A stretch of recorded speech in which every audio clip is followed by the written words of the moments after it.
Bonjour chez vous, en direct d'Amiens avec WEO TV, La Voix du Nord et le Courrier Picard.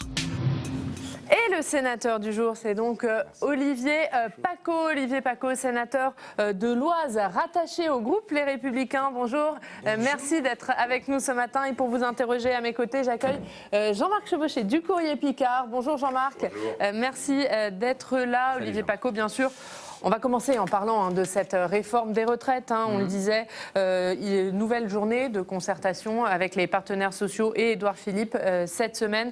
Édouard Philippe qui dit que désormais des marges de manœuvre sont possibles sur la question de l'âge d'équilibre. Est-ce que le gouvernement est en train de céder ? Je ne sais pas s'il est en train de céder, mais ce que je sais, c'est qu'il nous a donné depuis quelques semaines l'image de tout ce qu'il ne fallait pas faire en matière de négociation ou de dialogue social. On a un président philosophe, je pense qu'il aurait pu distribuer le discours de la méthode de René Descartes à ses ministres, parce qu'on est toujours dans le flou, on n'en sait pas plus en fait sur ce qui va être proposé aux Français. Pourtant, il a présenté une réforme détaillée, c'est pas clair pour vous ? Pas du tout. Pourquoi ? Qu'est-ce Le qui vous paraît problème pas des clair ? Il y a eu depuis 2 jours un simulateur sur lequel nos concitoyens peuvent aller pour essayer de savoir quel sera leur cas. J'y suis allé et honnêtement, je n'ai rien compris. Et on peut rien y comprendre dans la mesure où personne ne sait quelle sera la valeur du point. À partir de là, on vous indique sur ce simulateur qu'il y aura 300 cas de figure qui vous seront proposés. 300 cas de figure. Et en fait, il y a 67 millions de cas de figure, parce que chaque cas est particulier. Et vouloir créer un régime universel par points, ça partait d'une très bonne intention. Le seul problème, c'est que il va falloir faire beaucoup de pédagogie et qu'on n'en a pas du tout fait. Alors que la problématique des retraites, sur le fond, elle est très simple. C'est une problématique qui est démographique et mathématique. Et là, c'est mon avis personnel, il fallait d'abord commencer par asseoir l'équilibre financier avant de pouvoir bâtir un système plus équitable. Parce qu'il y a des choses, effectivement, qui, aujourd'hui, peuvent surprendre les Français en matière d'inéquité. Et les petites choses qui se font, Olivier Paccaud, quand Jean-Michel Blanquer vient annoncer qu'il va donner une prime aux enseignants, vous qui connaissez bien ce monde enseignant, c'est pas de nature à vous rassurer ? Alors les enseignants sont probablement ceux qui ont été les plus affolés par l'annonce du changement de système. Parce que quand on leur annonce qu'au lieu des 6 derniers mois de prise en considération pour le calcul du montant de la retraite, ça va être toute leur carrière, et que, en début de carrière, ils ne gagnent pas grand-chose, que eux, ils n'ont quasiment pas de prime. Les enseignants du primaire n'ont pas de prime. Eh bien, effectivement, ils font leur compte, et à l'origine de la retraite, ils ont vu qu'ils allaient perdre 300, 900 euros sur la mensualité. Après, si on leur dit, on va vous revaloriser, ok. Mais alors, il faut qu'il y ait des chiffres clairs. Et les premiers montants qu'on leur a donnés, ils ont fait leur calcul. On leur parle de 500 millions d'euros sur l'année. Ça fait 50 euros par personne par mois. Ça ne leur convient pas. Mais on est bien obligé d'essayer de faire quelque chose qui soit tout de même unifié. On peut pas. Il y a des enseignants qui sont en zone prioritaire. On a des enseignants dans le monde rural que vous connaissez bien sur votre circonscription. Comment on fait pour que tout le monde passe la même réforme alors que le travail est différent? Alors déjà, on travaille avec les partenaires sociaux. On travaille avec les partenaires sociaux, c'est-à-dire avec les syndicats, c'est-à-dire avec les élus. Et le monde de l'éducation nationale est particulièrement compliqué parce que la pénibilité, la notion de pénibilité est très très difficile à prendre en compte. Je vais prendre un seul exemple. L'enseignant qui aujourd'hui est en zone d'éducation prioritaire et qui a une classe dédoublée. Il a 12 gamins. 12 gamins d'un seul niveau. Et il a une prime pour ça. Ces conditions d'enseignement seront plus faciles qu'un enseignant qui a un double niveau avec 30 enfants. Et c'est un cas très fréquent. Et qui n'aura pas de prime, lui. Comment va être prise en compte la pénibilité? Qui va avoir plus de points? Celui qui est en zone d'éducation prioritaire, qui désormais a moins d'élèves et est mieux payé que celui qui n'est pas en zone d'éducation prioritaire, qui a beaucoup plus d'élèves, beaucoup plus de préparation. Ça, c'est quelque chose que les partenaires sociaux doivent travailler eux-mêmes. Et ce n'est pas le ministre tout seul qui peut décider de choses. Elles ne seront pas acceptées. Vous êtes en train de nous dire que l'uniformisation, dans le cas précis de l'enseignement, c'est pas la bonne solution. C'est pas la bonne solution. Mais il y a très peu de cas où l'uniformisation est une bonne chose. C'est-à-dire, il faut partir d'un système effectivement peut-être uniformisé avec des points, mais ensuite, c'est du point de croix. Chaque cas est particulier. Et sur toute une carrière, sur 40 ans, 42 ans de carrière, on va avoir des années très différentes, que ce soit dans l'enseignement ou dans bien d'autres métiers. Alors, vous êtes élu sénateur de l'Oise. Est-ce que l'Oise, c'est aussi un cas particulier dans les Hauts-de-France? Parce qu'ici, on est dans la région des Hauts-de-France. On sait que le rassemblement du Nord-Pas-de-Calais et de la Picardie, ça a été un petit peu vécu comme un traumatisme du côté picard. Oui. Et est-ce que du côté de l'Oise, qui est peut-être un petit peu moins picard que le reste de la Picardie, puisque plus proche de Paris, aujourd'hui, c'est bien vécu? Quelle est la place de l'Oise dans cette grande région? Bah écoutez, l'Oise, c'est vrai, déjà, elle était mosaïque, parce que le sud de l'Oise est plus francilien, le nord de l'Oise est plus proche d'Amiens, c'est clair.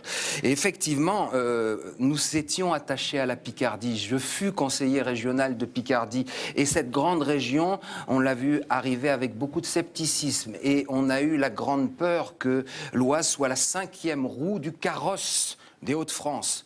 Est-ce que désormais cette peur est derrière vous ?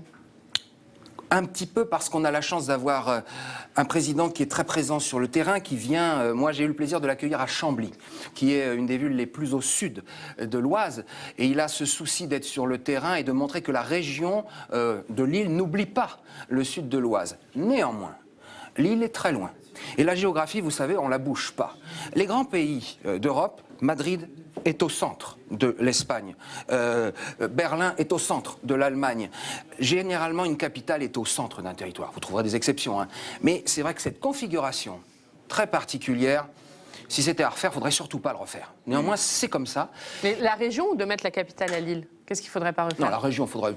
Enfin, ça a été fait sur un coin de table, on le sait très bien, cette réforme de la carte administrative. Néanmoins, il faut faire avec. Et je pense sincèrement que le président des Hauts-de-France veut être le président de tous les Hauts-de-France, et c'est une bonne chose. Parce que, quand même, quand vous êtes au sud de l'Oise, des fois, vous vous sentez un petit peu oublié. Un mot sur ce sondage, Pic Avenir, réalisé par le Courrier Picard, qui dit que 71% des Picards pensent qu'il est difficile pour un jeune de pouvoir rester vivre et travailler en Picardie. Est-ce que ce sont des chiffres qui vous inquiètent ? Oui et non. Il m'inquiète parce que je préférerais que tout le monde soit optimiste sur l'avenir de la Picardie, mais quand vous êtes un jeune qui habite dans l'Oise, souvent il travaille sur Paris. Souvent, il travaille en Île-de-France, ou alors il va travailler des fois à Amiens, hein, ou à Lille, ou des fois à Rouen même, ou sur Reims. On est une région qui est carrefour un petit peu. Néanmoins, on a des atouts économiques, environnementaux, patrimoniaux tout à fait extraordinaires dans cette grande région, et notamment dans la partie picarde. Et donc, je pense que c'est un développement, une région qui a des possibilités de développement extraordinaires. Alors pourquoi la majorité des Picards n'ont pas envie d'y rester ? Il n'y a pas que les Picards qui ne sont pas très optimistes. Le pessimisme est dans la nature française, mais on est pétri de contradictions. Hein, et ça fait partie de nos petites contradictions. Des fois, on peut avoir un enthousiasme formidable, puis des fois, un spleen, un marasme un petit peu baudelairien. On va parler de Xavier Bertrand, Jean-Marc Chevauché. Mais on l'accueillera tout à l'heure sur ce plateau, et vous venez de dire que c'était un président qui écumait la région, qui se déplaçait, qui mouille le maillot. Qui était venu, c'est une métaphore sportive qui tombe bien, puisque vous avez parlé de Chambly, qui est désormais en Ligue 2. Ouais. Mais est-ce que, au-delà des Hauts-de-France, vous pensez que Xavier Bertrand est un homme d'avenir pour la France ? En tout cas, ce que je souhaite, c'est qu'en 2022, pour parler clairement, nos concitoyens n'aient pas à choisir entre les slogans simplistes de Madame Le Pen et la gouvernance jupitérienne un petit peu déconnectée de la réalité d'Emmanuel Macron. Et il me semble que Xavier Bertrand incarne certainement cette France des territoires auxquels beaucoup de nos concitoyens sont attachés. Depuis qu'il est à la tête de la région, il creuse son sillon, un peu comme Cincinnatus, contrairement à Jupiter. Et voilà, il a cette volonté d'être à la fois pragmatique et proche des gens. Et je pense sincèrement que, contrairement à ce qu'on dit, eh bien, parmi nos concitoyens, il y a une attente d'un message, d'une attitude, d'une gouvernance qui prenne en compte tous les territoires et qui ne soit pas dans le simplisme et dans le slogan, dans le yaka faucon. Et je pense que Xavier Bertrand peut l'incarner. Mais pour vous, c'est lui qui incarne le mieux l'avenir de la droite ? Écoutez, je pense qu'en tous les cas, il est dans le top 3 ou dans le top 2. Alors, qui est le deuxième ? Ou les deux autres ? Bon, écoutez, on parle beaucoup de François Baroin, mais si vous vouliez me faire choisir quelqu'un, oui, moi je serais plutôt derrière Xavier Bertrand. Alors, peut-être parce que je le connais, parce que je suis des Hauts-de-France et parce que je vois mieux que d'autres son action à la tête de la région. Et son souci d'être au plus proche des gens, d'être à l'écoute. Je suis allé avec lui sur certains terrains et j'ai vu que c'est quelqu'un qui sait d'abord écouter. D'abord écouter. C'est quelqu'un aussi qui a une expérience de terrain formidable. Il a été conseiller général, il est président de région, il a été ministre, il a exercé des fonctions à tous les niveaux territoriaux. Et l'expérience, pour bien gouverner, c'est irremplaçable. C'est une qualité de ne pas avoir fait l'ENA ? Oh, je ne veux pas tirer sur les énarques parce que ce sont des gens généralement qui ont une capacité, une qualité de travail extraordinaire. C'est une qualité surtout d'être enraciné. Et il a cette qualité. Vous nous parlez beaucoup de l'action de Xavier Bertrand. Qu'est-ce que vous retenez, vous, de ces années à la tête de la région ? Quel bilan vous en faites ? J'en retiens une volonté de présence au plus près, notamment quand il y a des problèmes. Alors, on pourrait multiplier les exemples, Jean-Marc Chevauché les connaît mieux que moi, notamment de crise industrielle, d'entreprises qui étaient dans les difficultés, il y est toujours allé. Après, il a mis en place beaucoup de petites mesures, entre guillemets, mais très concrètes. Alors ça va être la prime transport, ça va être Proche Emploi, qui répondent à des problématiques quotidiennes des gens.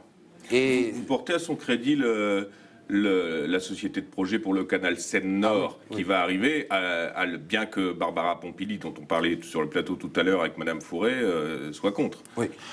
Écoute, mais ça, les écologistes ont toujours été contre le canal Seine-Nord. Lorsque j'ai été conseiller régional de Picardie, on avait des débats avec l'ami de Madame Pompili, Monsieur Porquet, ils étaient toujours contre le canal Seine-Nord.